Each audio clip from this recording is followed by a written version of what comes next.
Hey learners!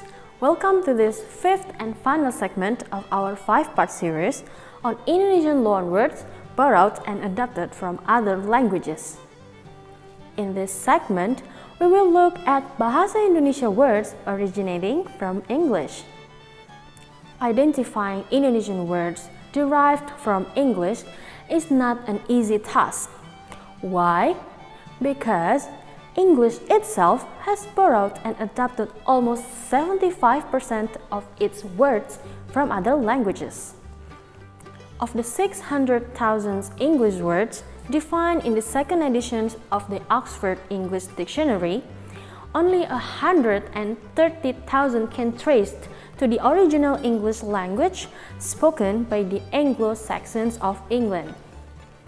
Indeed, 29% of modern-day English words have been borrowed from Latin. Another 29% have been borrowed from French. 6% come from Greek, and 10% are from other languages. In this video, we will look only at truly English words which originated with the Anglo-Saxons of England. First, we have the word cockpit. The Indonesian word cockpit comes from the English word cockpit, which refers to the compartment in which a pilot and/or co-pilot and/or crew control an aircraft or a spacecraft.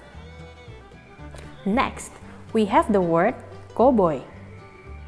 The Indonesian word cowboy comes from the English word cowboy, which means, first, a man who herds and tends cattle, performing much of his work on horseback.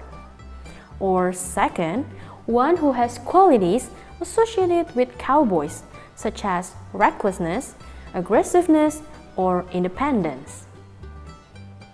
Moving on, we have game. The Indonesian word game comes from the English word game, relating to a manner of play in a contest or sport. It should be noted that while the English word game can also refer to wild animals which hunted for sport or food, in Bahasa Indonesia's game, this definition does not apply. Next, we have gelas. The Indonesian word gelas comes from the English word glass, referring to a container made of glass used for drinking. It should be noted that while the English word glass may refer to anything made of glass, the Indonesian language only uses the word gelas to refer to a drinking glass. Now, we have goal. The Indonesian word goal comes from the English word goal, referring to, first, a frame or net into which players must kick or hit the ball in order to score.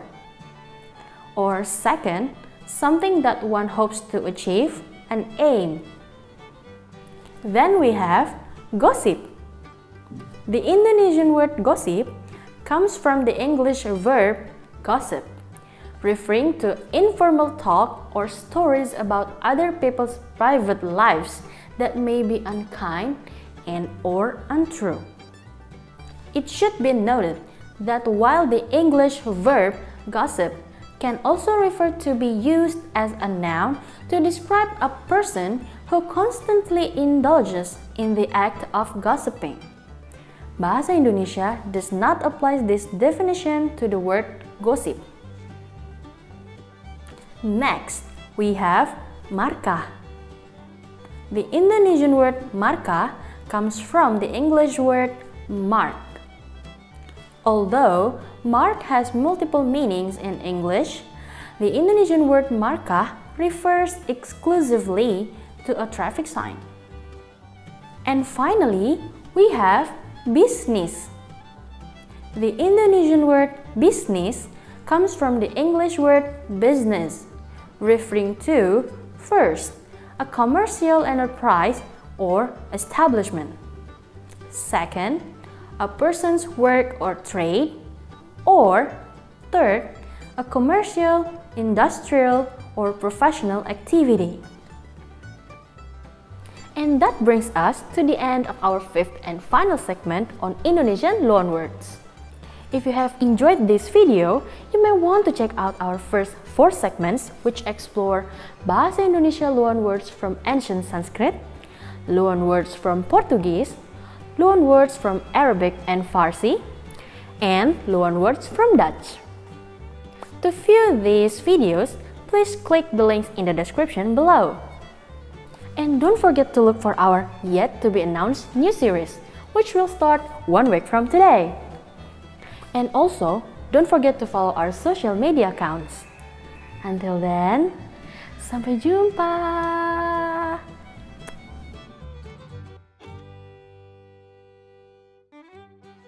Oh my god, you know it's hard. Comes from the English verb ketemu. Okay. Loanwords from Dutch.